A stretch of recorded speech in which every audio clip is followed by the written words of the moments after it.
आश्वासन देत आहे हे राज्य हा देश लोकशाहीचा देश असताना या राज्यात हुकुमशाही आणण्याचा प्रयत्न भारतीय जनता पार्टीचा चालू है। हमारे जी आज आंदोलन किया गया कांग्रेस की तरफ से, क्या कांग्रेस ने महाविकास आघाड़ी का आंदोलन था, सभी पार्टियों का हमारे महाविकास आघाड़ी का ये आंदोलन था। किसी भी पार्टी का कार्यालय किसी भी व्यक्ति ने तोड़ना ये गुनाह है और इसमें सरकार शामिल है। सरकार ने तुरंत उस सब गुंडों को अरेस्ट करना चाहिए। राहुल गांधी यांच्या विरोधामध्ये एफआयआर दाखल करण्यात आल्याची माहिती मिळते आहे।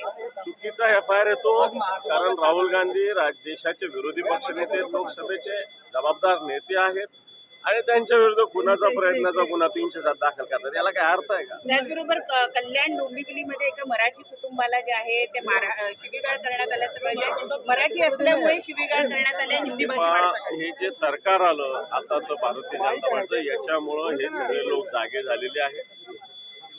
परंतु मला वाटतं मराठी माणूस त्याच्या मनगटात एक ताकद आहे, धमक आहे।